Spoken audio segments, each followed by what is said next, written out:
महाभारत न केवल भारत का बल्कि समस्त मानवता का एक महान ग्रंथ है जो धर्म अधर्म, न्याय अन्याय और सत्य असत्य के जटिल संबंधों को उजागर करता है।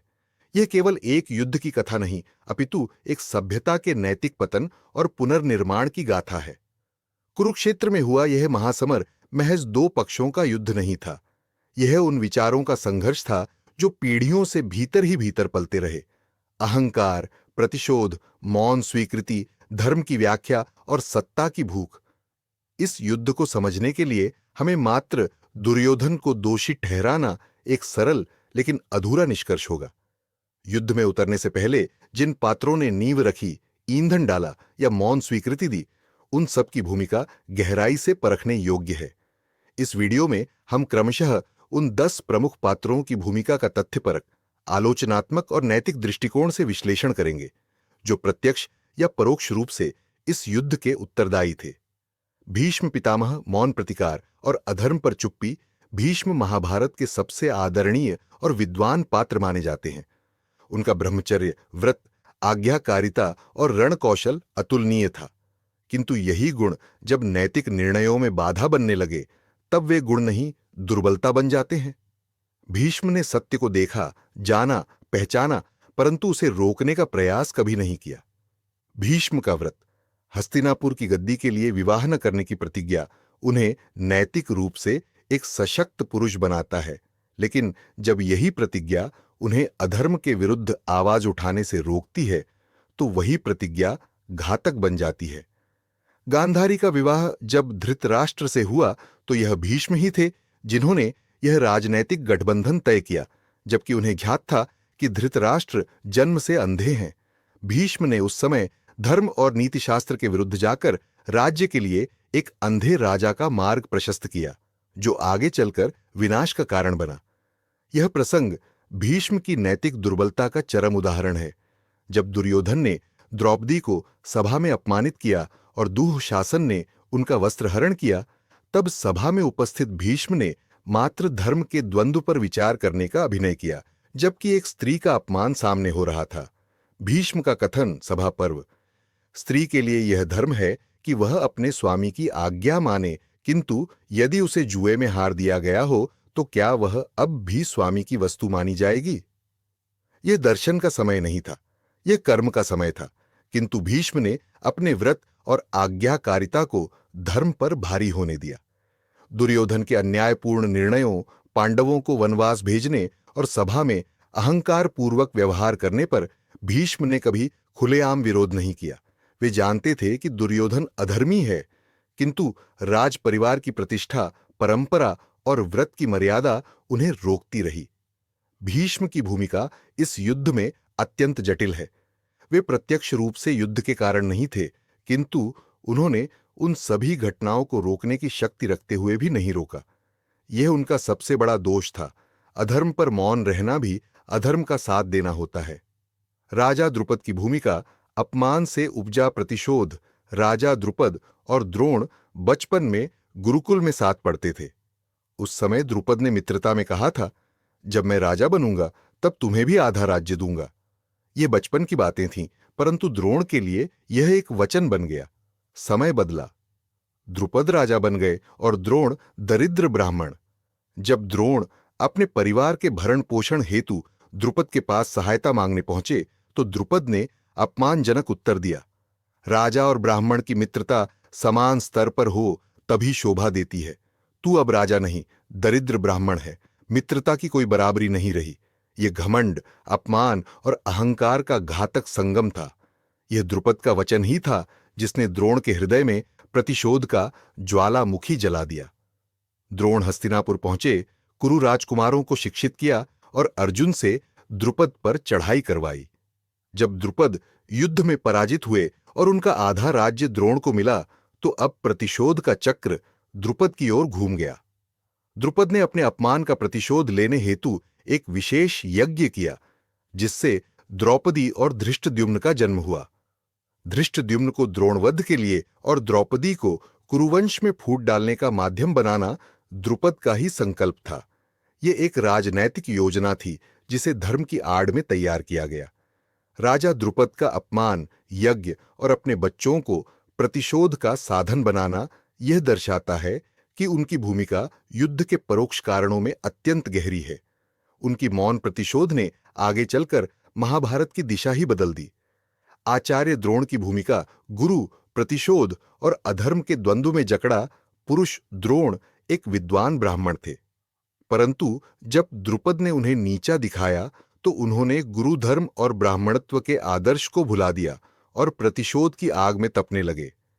यह यहीं स्पष्ट हो गया कि द्रोण के लिए अब धर्म नहीं, स्वाभिमान की रक्षा सर्वोपरि थी।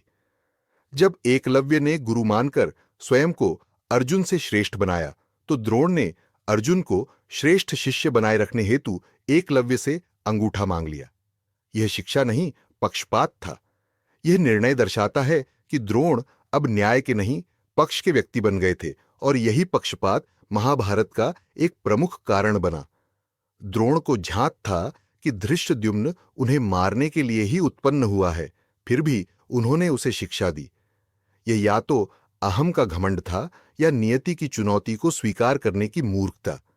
जो भी हो, यह निर्णय आगे चलकर उनके वध का कारण बना और पांडवों के पक्ष को निर्णायक बढ़त मिली। द्रोण ने युधिष्ठिर से झूठ बुलवाने के लिए अश्वत्थामा की मृत्यु की अफवाह सुनने पर शस्त्र छोड़ दिए, लेकिन उससे पहले वे अभिमन्यु वध में अप्रत्यक्ष रूप से सहायक रहे। उनका युद्ध में पक्ष लेना, सत्ता की इच्छा और पुत्र के लिए मोह, यह सब दर्शाता है कि उन्होंने अपना गुरुधर्म खो दिया था। द्रोण की भूमिका अत्यंत विरोधाभासी है। वे धर्म सिखाते हैं पर स्वयं पक्षपात करते हैं। वे शिक्षा देते हैं परंतु प्रतिशोध की भावना से प्रेरित होते हैं। उनका आचरण ही दर्शाता है कि गुरु यदि स्वाभिमान, मोह और पक्षपात से ग्रस्त हो जाए तो समाज विनाश की ओर बढ़ता है। शकुनी की भूमिका धूर्तता, द्वेष और विनाश का योजनाकार, गांधार का प्रतिशोध। शकुनी के जीवन की पृष्ठभूमि में गांधार राज्य और कुरु साम्राज्य का संबंध निहित है। प्राचीन कथाओं के अनुसार भीष्म ने गांधारी का विवाह अंधे धृतराष्ट्र से कराया। यह न केवल गांधारी बल्कि पूरे गांधार वंश का अपमान माना गया। शकुनी ने इसी क्षण हस्तिनापुर से प्रतिशोध लेने की ठान ली। उनका ध्येय व्यक्तिगत नहीं रहा, उन्होंने कुरुवंश के विनाश को ही जीवन का लक्ष्य बना लिया। शकुनी ने बचपन से ही दुर्योधन को यह सिखाया कि पांडव शत्रु हैं और यदि उन्हें रोका नहीं गया तो सिंहासन उनसे छिन जाएगा। शकुनी की सबसे खतरनाक क्षमता यह थी कि वह दूसरों के ईगो और अहंकार को ईंधन बनाकर अपनी चालें चलता था। महाभारत का सबसे कुख्यात प्रसंग पासे का खेल शकुनी की ही रणनीति थी। उसने युधिष्ठिर की जुए की कमजोरी पहचानी और उसी पर आक्रमण किया। शकुनी ने अपने पासों में माया और छल का प्रयोग किया। वह पांडवों की संपत्ति, राज्य, भाई, स्वयं युधिष्ठिर और अंततः द्रौपदी तक को जीतता गया। यह सिर्फ छल नहीं बल्कि एक योजनाबद्ध अपमान था जिसकी आग में कुरुवंश जलकर राख हो गया। सभा में जब द्रौपदी का वस्त्र हरण हो रहा था तब शकुनी प्रसन्न था। यह क्षण उसके दुर्घटनामूलक युद्ध योजना का चरम था। उसे झांक था कि यह घटना पांडवों के हृदय में ऐसा शूल गाड़ देगी जिसे युद्ध के सिवा कुछ नहीं उखाड़ सकता। शकुनी की भूमिका एक अद्वितीय स्तर पर नैतिक पतन का उदाहरण है। वह स्वयं तलवार नहीं उठाता पर तलवारें उसकी योजनाओं से चलती हैं। वह महाभारत युद्ध का शिल्पकार था, एक ऐसा पात्र जिसने प्रत्यक्ष आक्रमण नहीं पर परोक्ष षड्यंत्र से कुरुवंश को नष्ट किया। युधिष्ठिर की भूमिका धर्मराज की दुर्बलताएं और जुए की लत, धर्म के भ्रम में फंसा धर्मराज युधिष्ठिर को धर्मराज कहा जाता है, सत्य, न्याय और नीति का प्रतीक। परंतु यही गुण जब जटिल, निष्क्रिय और निर्णयहीन हो जाए तब वे समाज के लिए घातक बन जाते हैं। महाभारत का एक बड़ा भाग युधिष्ठिर की नैतिक द्वंद्वों पर आधारित है।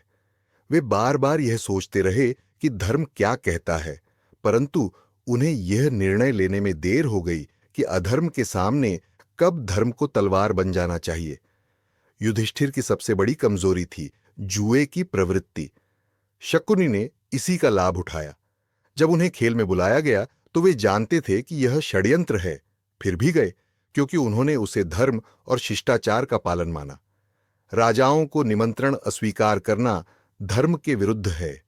ये कथन धर्म नहीं, निरर्थक रीति की पराकाष्ठा था। यह महाभारत की सबसे वेदनादायक घटना है। युधिष्ठिर ने जुए में राज्य, संपत्ति, चारों भाई, स्वयं और द्रौपदी तक को दांव पर लगा दिया। इससे यह स्पष्ट होता है कि उनका धर्म और विवेक का संतुलन टूट चुका था। जुए के बाद जब द्रौपदी को अपमानित किया गया, तब भी युधिष्ठिर ने प्रत्यक्ष आक्रोश नहीं जताया। उन्होंने धैर्य और समय का सहारा लिया, किंतु यह धैर्य समाज के लिए विनाशकारी बन गया। युधिष्ठिर यदि युद्ध को टालना चाहते थे तो उन्हें जुए से दूर रहना चाहिए था। यदि धर्म की रक्षा करनी थी तो द्रौपदी के अपमान पर शस्त्र उठाना चाहिए था। उनका चरित्र यह दर्शाता है कि जब धर्म बिना निर्णय और विवेक के चलता है तब वह स्वयं अधर्म बन जाता है। धृतराष्ट्र की भूमिका मोह, मौन और मानसिक अंधकार, अंधत्व केवल नेत्रों का नहीं, नीति का भी। धृतराष्ट्र का शारीरिक अंधत्व उनकी सबसे प्रमुख पहचान थी, परंतु असली अंधत्व उनका नीति, न्याय और विवेक में था। वे जानते थे कि दुर्योधन क्या कर रहा है, पांडवों के साथ अन्याय हो रहा है, द्रौपदी का चीरहरण एक अक्षम्य अपराध है, फिर भी मौन रहे। यह मौन उनके अपराध में सहभागी होने का प्रमाण था। धृतराष्ट्र का सबसे बड़ा दोष था दुर्योधन के प्रति अंधा मोह। वे जानते थे कि दुर्योधन अधर्मी है, लेकिन वे कभी उसे टोक नहीं पाए। विदुर, भीष्म, द्रोण, कृष्ण सभी ने उन्हें बार बार सच समझाने का प्रयास किया, परंतु उन्होंने सबकी सत्यवाणी को नजरअंदाज किया। द्रौपदी चीरहरण के समय जब संपूर्ण सभा स्तब्ध थी, उस समय एकमात्र राजा धृतराष्ट्र कुछ नहीं बोले। न उन्होंने दुर्योधन को रोका, न दुशासन को। यह वह क्षण था जब धर्म राज्य के सिंहासन से गिरा और अधर्म ने उसका स्थान लिया। जब युद्ध की नौबत आई, तब धृतराष्ट्र ने संजय के माध्यम से युद्ध नहीं होने की अपेक्षा की, परंतु यह प्रयास केवल शब्दों का था, कर्म का नहीं। वे चाहते थे कि युद्ध न हो, लेकिन दुर्योधन को रोकने का कोई साहसिक निर्णय नहीं लिया, क्योंकि मोह उन्हें विवेक से बड़ा लग रहा था। धृतराष्ट्र अगर चाहते तो यह युद्ध टल सकता था। वे दुर्योधन को रोक सकते थे, पांडवों को न्याय दे सकते थे, परंतु उन्होंने राजधर्म का त्याग किया और केवल एक पिता बनकर रह गए। उनका मौन ही महाभारत की सबसे घातक भूमिका में बदल गया। दुर्योधन की भूमिका अहंकार, ईर्ष्या और अधर्म का जीवन स्वरूप। दुर्योधन के मन में पांडवों के प्रति ईर्ष्या बचपन से ही घर कर गई थी, विशेषकर भीम के बल और अर्जुन की प्रतिभा से। उसने कई बार भीम को विष देकर मारने की योजना बनाई, लेकिन असफल रहा। यह दर्शाता है कि उसका संघर्ष सत्ता से नहीं, स्वीकृति और श्रेष्ठता से था। दुर्योधन के लिए राज्य केवल अधिकार का विषय था, धर्म या नीति का नहीं। उसे लगता था कि युधिष्ठिर योग्य नहीं, क्योंकि वह शांत और सहनशील है। दुर्योधन ने सत्ता के लिए सभी सीमाओं को पार किया, छल, धोखा, बलात्कार की चेष्टा तक। दुर्योधन के द्वारा द्रौपदी को दासी कहना और वस्त्रहीन करो का आदेश देना महाभारत के इतिहास का सबसे अमानवीय और भड़काऊ क्षण था। यह वह समय था जब द्रौपदी ने प्रतिज्ञा ली और पांडवों के हृदय में प्रतिशोध की ज्वाला सदा के लिए जल गई। श्री कृष्ण स्वयं शांति प्रस्ताव लेकर आए, यहां तक कि पांडवों ने केवल 5 गांव मांगकर युद्ध टालने की कोशिश की, परंतु दुर्योधन ने कहा, सुई की नोक के बराबर भूमि भी नहीं दूंगा। यह अहंकार की पराकाष्ठा थी, जिसने लाखों योद्धाओं की बलि ली। दुर्योधन ने चक्रव्यूह बनाया, भीम के पुत्र घटोत्कच को मारने के लिए कर्ण से दिव्यास्त्र मंगवाया और कर्ण व द्रोण को पांडवों की हत्या हेतु उकसाया। उसके पास धैर्य, नीति या करुणा का कोई स्थान नहीं था। बस विजय चाहिए थी, चाहे अधर्म के सहारे क्यों न हो। निष्कर्ष, दुर्योधन एक योग्य राजकुमार जिसकी अहंकार ने उसे राक्षस बना दिया। दुर्योधन में नेतृत्व क्षमता थी, संगठन शक्ति थी, परंतु उसमें धर्म बुद्धि, करुणा और न्याय नहीं था। उसका पतन उसके अहंकार और पापों का स्वाभाविक परिणाम था। वह महाभारत युद्ध का मुख्य अधर्मी प्रेरक था। कर्ण की भूमिका परित्यक्त पुत्र से युद्ध के प्रणेता तक कर्ण सूर्यपुत्र थे, परंतु उन्हें जन्म के साथ ही त्याग दिया गया। इस त्याग की पीड़ा ने उनके मन में अस्वीकृति और हीनता की आग भर दी। सारथी पुत्र कहलाकर अपमानित होना, गुरु परशुराम से श्राप मिलना, अर्जुन से बार बार तुलनात्मक रूप से कम आंका जाना, इन सब ने कर्ण को एक द्रोही नहीं परंतु विद्रोही बना दिया। जब समाज ने उन्हें अपमानित किया तब दुर्योधन ने उन्हें राजा बनाकर सम्मान दिया। कर्ण ने इस कृतज्ञता को अंधभक्ति का रूप दे दिया। वह दुर्योधन के लिए वह सब करने को तैयार था जो धर्म के विपरीत था, यहां तक कि द्रौपदी का अपमान भी। जब द्रौपदी ने स्वयंवर में कहा, मैं सूतपुत्र से विवाह नहीं करूंगी, तब यह वाक्य कर्ण के भीतर तलवार बनकर चुभ गया। वहीं से उसके मन में पांडवों और विशेषतः द्रौपदी के प्रति कटुता और प्रतिशोध उपज गया, जो आगे जाकर उनके पक्ष में खड़ा होने का कारण बना। कर्ण और अर्जुन की प्रतिद्वंद्विता महाभारत की आत्मा है। कर्ण जानता था कि अर्जुन श्रेष्ठ योद्धा है, परंतु उसका आत्मसम्मान उसे स्वीकृति और श्रेष्ठता के लिए लड़ने को विवश करता रहा। कई बार वह धर्म के पक्ष में खड़ा हो सकता था, परंतु मुझे कौन मानेगा कि पीड़ा ने उसे दुर्योधन के साथ बांध दिया। कर्ण युद्ध में अद्भुत योद्धा साबित हुए, परंतु शाप, रथ का ढंसना और श्रीकृष्ण की नीति सबने मिलकर उनके अंत को सुनिश्चित कर दिया। उनकी मृत्यु करुणा और न्याय के बीच का संघर्ष बन गई। एक वो योद्धा जो गलत पक्ष में था, परंतु गलत इंसान नहीं। कर्ण की भूमिका यह सिद्ध करती है कि धर्म केवल कर्मों से नहीं, पक्षों से भी निर्धारित होता है। कर्ण यदि पांडवों के साथ होते तो शायद महाभारत का परिणाम ही कुछ और होता। वे श्रेष्ठ थे, परंतु सही समय पर सही निर्णय न लेने के दोषी भी। द्रौपदी की भूमिका स्त्री का सम्मान और प्रतिशोध की अग्नि द्रौपदी केवल पांडवों की पत्नी नहीं थी, वे स्वयं एक युग चेतना थी। उनका जन्म अग्निकुंड से हुआ। यह प्रतीक है कि वे सत्य की ज्वाला और अस्मिता की रक्षा के लिए उत्पन्न हुई थीं। सभा में जब द्रौपदी को वस्त्रहीन करने की कोशिश की गई, तब केवल उनके वस्त्र नहीं, नारी गरिमा, धर्म और न्याय को अपमानित किया गया। उनके शब्द, क्या मैं वस्तु हूं जिसे दांव पर लगाया जा सके, यह प्रश्न संपूर्ण सभ्यता से पूछा गया। यहीं से उन्होंने प्रतिज्ञा की, जब तक दुशासन का रक्त केशों से नहीं धोंगी तब तक इन्हें नहीं बांधूंगी। यह प्रतिज्ञा ही पांडवों की नीरवता में ज्वाला बन गई। द्रौपदी ने केवल प्रतिशोध नहीं मांगा, बल्कि शांति की भी समर्थक रहीं। परंतु उन्होंने कहा, यदि राज्य न मिले तो भी चलेगा, लेकिन सम्मान न मिले यह स्वीकार नहीं। उनकी यह मांग सत्ता नहीं, आत्मगौरव की थी। द्रौपदी की भूमिका यह सिद्ध करती है कि जब एक नारी अपमानित होती है तो एक युग युद्ध की आग में झुलस सकता है। वह कारण नहीं, प्रतिक्रिया थी, एक ऐसी प्रतिक्रिया जिसने युगों तक स्त्री सम्मान की लड़ाई को स्वर दिया। श्री कृष्ण की भूमिका ईश्वर, नीति और अनिवार्य युद्ध का दर्शन। कृष्ण पांडवों के मित्र, सखा और मार्गदर्शक थे, परंतु उन्होंने प्रारंभ में हर संभव प्रयास किया कि युद्ध टल जाए। वे स्वयं हस्तिनापुर गए और कहा, 5 गांव दे दो, युद्ध नहीं होगा। परंतु दुर्योधन ने जवाब दिया, सुई की नोक जितनी भूमि भी नहीं। यहां कृष्ण ने स्वीकारा, अब युद्ध अनिवार्य है।